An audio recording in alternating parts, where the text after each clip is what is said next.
Students, till now we discussed Coulomb's law. మనం Coulomb's law గురించి తెలుసుకున్నాం. ఇప్పుడు అసలు ఈ Coulomb's lawలో ఎలాంటి ప్రాబ్లమ్స్ మనల్ని కాంపిటేటివ్ ఎగ్జామ్లో అడుగుతున్నాడో one by one will discuss. First question చూడండి. If the magnitude of two charges are doubled and the distance between them is halved, then the force becomes. See here, ఒకసారి question జాగ్రత్తగా చదవండి. If the magnitudes of two charges are doubled అంటున్నాడు and distance between them is halved అంటున్నాడు. So according to Coulomb's law మనకు తెలిసిన formula ఏంటి? F directly proportional to Q1 into Q2 product of the two charges and F inversely proportional to square of the distance between the two charges. ఇక్కడ ఆ రెండు చార్జెస్ని ఒకవేళ double చేసి ఆ రెండింటి చార్జెస్ మధ్యలో ఉన్న డిస్టెన్స్ని ఆఫ్ చేస్తే అసలు ఆ ఫోర్స్ ఏమవుతుంది అని అడుగుతున్నాడు ఇక్కడ question. So now I'm comparing. So initially that is force when the charges are Q1, Q2 and the distance between them is D. అప్పుడు మనకు తెలిసిన ఫార్ములా ఏంటి? F equal to K into Q1 Q2 by D square మనకు తెలిసిన formula. ఇప్పుడు ఏమంటున్నాడంటే second కేసులో force F dash మనం కట్టాలి. ఎప్పుడు ఆ ఛార్జ్ అనేది అంతకుముందు ఉన్న ఛార్జ్ కంటే డబుల్ అయింది. సో నేను Q1 డాష్ అనుకున్నాను. What is it? 2Q1 double అయింది అన్నాడు. అలాగే Q2 dash that equal to 2Q2 and the distance between the two charges D dash what happens it is by 2 halved అన్నాడు.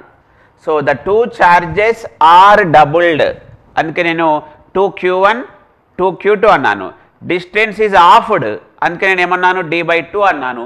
అప్పుడు F dash is equals to ఇక్కడ కూడా K Q1 dash Q2 dash by D dash square. ఇవి ఈ రెండింటిని compare చేస్తున్నాడు అంతే. So F dash equal to K అలానే ఉంచాను. Q1 2Q1 Q2 dash 2Q2 by D dash D/2 whole square. So మనం ఇంకా సింప్లిఫై చేసాం. 2 2 జా 4. So 4K Q1 Q2 divided by D dash by 4. D dash అంటే D square అయిపోయింది by 4. So ఫైనల్గా 16K Q1 Q2 by D square. What is K Q1 Q2 by D square? F. So F dash equal to 16F. F dash equal to ఏమైంది? 16F అయింది. అంటే when the two charges are doubled and the distance between them is halved, then the force becomes what? 16 times. అంటే అంతకుముందు ఉన్న ఫోర్స్ని మనము F అనుకున్నాం కాబట్టి అది 16 టైమ్స్ అయింది. ఒకవేళ నేను ఎగ్జామ్లో అంతకుముందు ఉన్న ఫోర్స్ 1 న్యూటన్ అనుకుంటే ఇప్పుడు 16 న్యూటన్స్. ఒకవేళ 2 న్యూటన్స్ అనుకుంటే 32 న్యూటన్స్. ఇలా మనల్ని ఒక్కొక్కసారి 2 డబుల్డ్ అంటాడు, ఒక్కొక్కసారి 2 హాఫ్ అంటాడు. ఇక్కడ నేను ఒక ఛార్జెస్ని మాత్రం డబుల్ అన్నాను, డిస్టెన్స్ని హాఫ్ అన్నాను. అప్పుడు how the resultant change.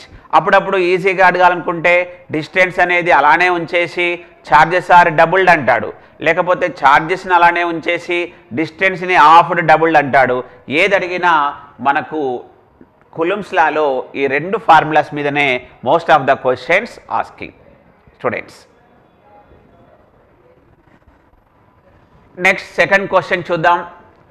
Two charges 1 microcoulombs and 4 microcoulombs are separated by 2 meters. చూద్దాం. ఇక్కడ రెండు చార్జెస్ ఇచ్చాడు. So I'm considering this is Q1. What is this value? 1 microcoulomb. Q2 ఇంకొక ఛార్జ్ కూడా ఇచ్చాడు. What is this value? 4 microcoulombs. ఇవి రెండు charges 1 microcoulomb 4 microcoulombs are separated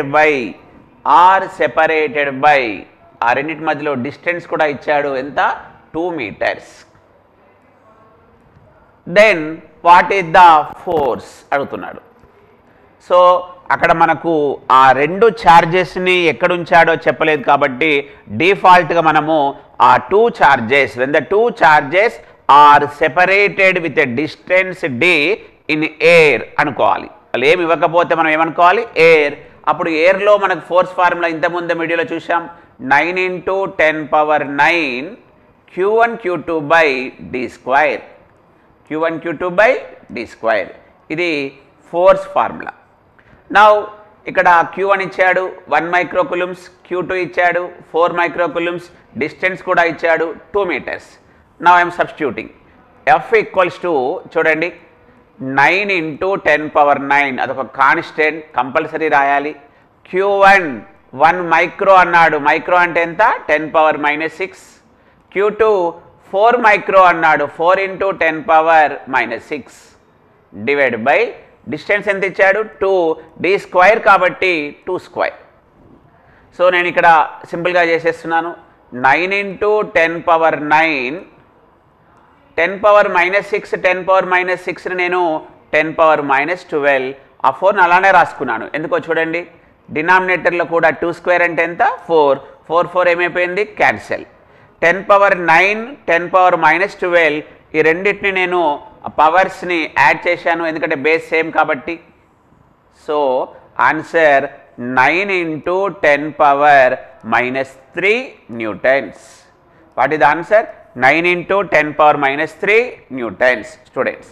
so ఇక్కడ మనకు వచ్చిన ఆన్సర్ ఎంత అంటే 9 × 10⁻⁻3 newtons students. Next question discuss చేద్దాం. In a medium, the permittivity value is 88.54 × 10⁻⁻12 farads per meter. Then the relative permittivity is అన్నాడు.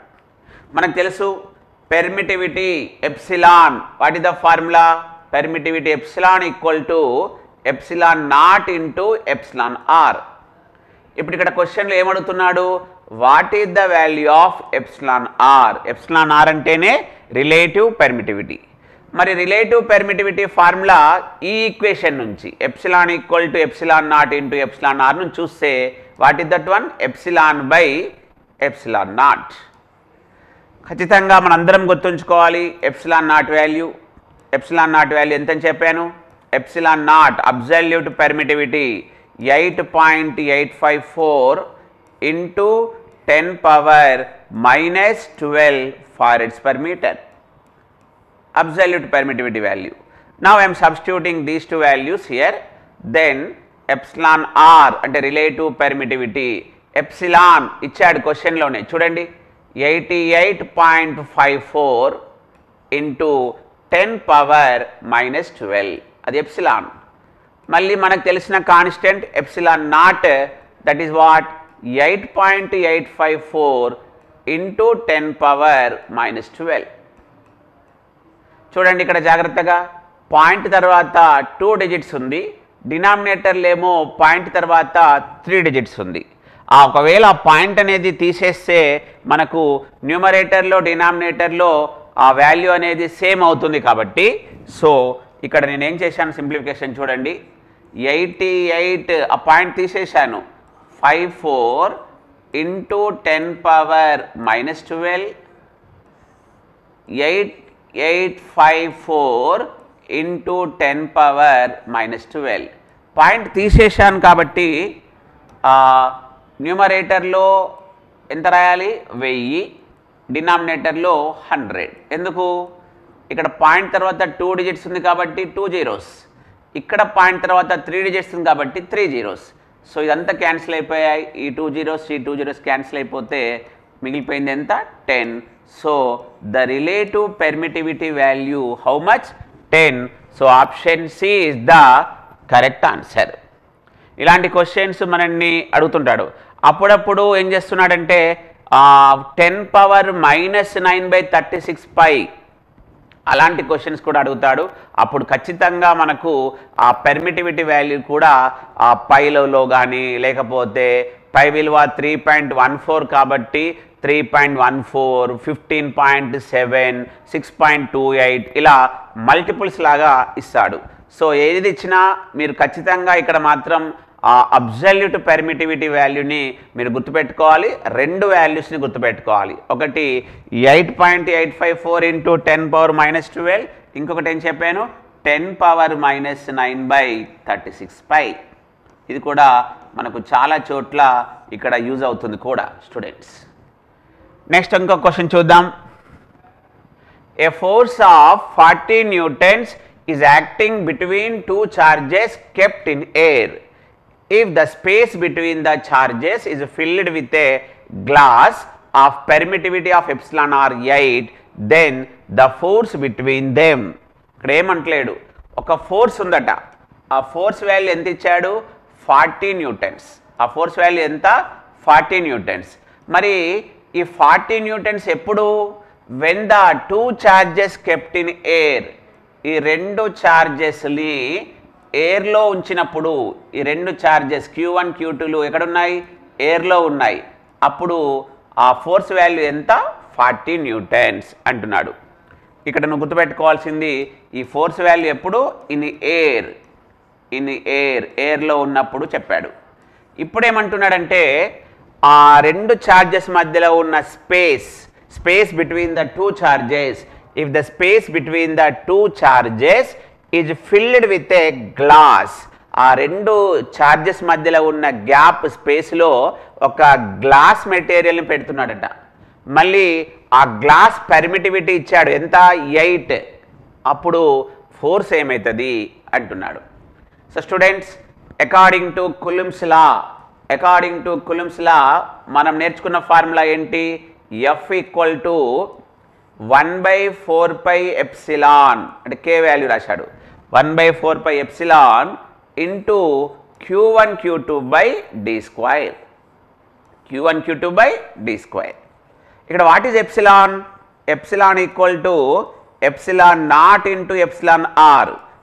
ఈ epsilon equal to epsilon naught into epsilon r వాల్యూని నేను ఈ ఫార్ములాలో ఇక్కడ రాస్తున్నాను, జాగ్రత్త చూడండి. సో ఆ ఎప్సిలాన్ వాల్యూ అక్కడ రాస్తే మనకి ఫార్ములా ఎలా వచ్చింది చూడండి, 1/4πε అంటే ఎంత epsilon naught into epsilon r Q1 Q2/d². ఇప్పుడు ఇక్కడ నేను ఈ ఫార్ములాని ఎలా మారుస్తున్నానో చూడండి. ఎయిర్లో ఎప్సిలాన్ ఆర్ వాల్యూ ఎంత 1, ఎప్సిలాన్ ఆర్ వాల్యూ 1 అయినప్పుడు ఇక్కడ ఫోర్స్ ఫార్ములా ఏమైంది 1/4πε0 Q1 Q2/d². ఇది ఫోర్స్ ఫార్ములా. ఎప్పుడు ఆ రెండు చార్జెస్ మధ్యలో ఉన్న గ్యాప్ స్పేస్ అది ఎయిర్ అయితే.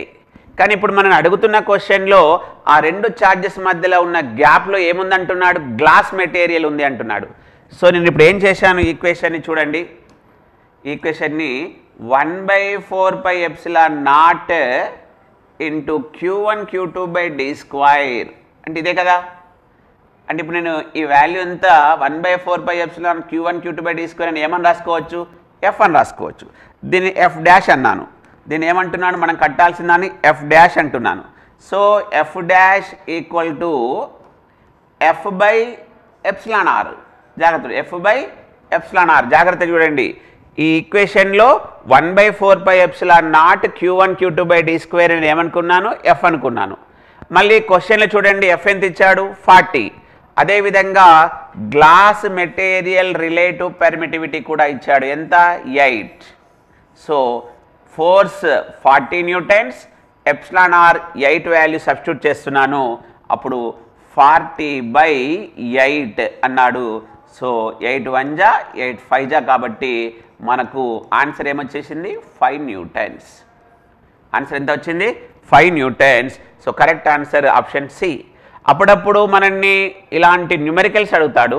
అప్పుడప్పుడు ఒకవేళ ఆ రెండు ఛార్జెస్ మధ్యలో ఉన్న గ్యాప్ని ఏదో ఒక మెటీరియల్తో ఏదో ఒక వాల్యూతో ఒకవేళ గ్యాప్ని ఫిల్ చేస్తే అక్కడ ఫోర్స్ అనేది డబుల్ అవుతుందా, లేకపోతే ఆఫ్ అవుతుందా, లేకపోతే ఏమైనా చేంజ్ అవుతుందా అని అడుగుతాడు. ఖచ్చితంగా ఈ ఫార్ములా గుర్తుపెట్టుకుంటే ఎక్కడైనా సరే ఎయిర్లో కాకుండా ఎక్కడైనా సరే ఆ ఎప్సిలాన్ ఆర్ అంటే రిలేటివ్ పర్మిటివిటీ వాల్యూ 1 కన్నా ఎక్కువగా ఉంటుంది. కాబట్టి ఖచ్చితంగా మనకు ఆ రిజల్టెంట్ ఫోర్స్ అనేది తగ్గిపోతుంది. అలాంటి క్వశ్చన్స్ కూడా అడుగుతాడు. పెరుగునా, తగ్గునా, ఇంక్రీజా, డిక్రీజా, ఇలాంటి క్వశ్చన్స్ కూడా అడుగుతాడు. సో కులుమ్స్ లాలో ఇక్కడ మనము 4 రకాల క్వశ్చన్స్ డిస్కస్ చేశాం. ఒకసారి ఎలాంటి వాల్యూస్ ఇవ్వకుండా ఛార్జెస్ని డబుల్ ఆ డిస్టెన్స్ని ఆఫ్ చేసినప్పుడు అప్పుడు రిజల్టెంట్ ఫోర్స్ ఎలా ఉంటుంది అని అడుగుతాడు. లేకపోతే సెకండ్ టైప్ ఆఫ్ క్వశ్చన్స్లో అన్ని వాల్యూస్ ఇచ్చాడు. ఛార్జ్ Q1 ఇచ్చాడు, ఛార్జ్ Q2 ఇచ్చాడు, ఆ డిస్టెన్స్ అలా ఉన్నప్పుడు ఎలా ఉంటుందని కావచ్చు. లేకపోతే థర్డ్ టైప్ ఆఫ్ క్వశ్చన్లో చూసుకుంటే అసలు రిలేటివ్ పర్మిటివిటీ మీద క్వశ్చన్స్ అడిగాడు. లేదు అంటే ఫోర్త్లో ఒకవేళ రిలేటివ్ పర్మిటివిటీ వాల్యూ ఇచ్చినప్పుడు మనం ఎలా క్యాల్కులేట్ చేయాలి ఉంటాయి. అంటే ఒక కులుమ్స్ లా ఈక్వేషన్స్లో ఇలాంటి మోడల్స్ క్వశ్చన్స్ 4 టైప్స్ ఉంటాయి స్టూడెంట్స్. Thank you students.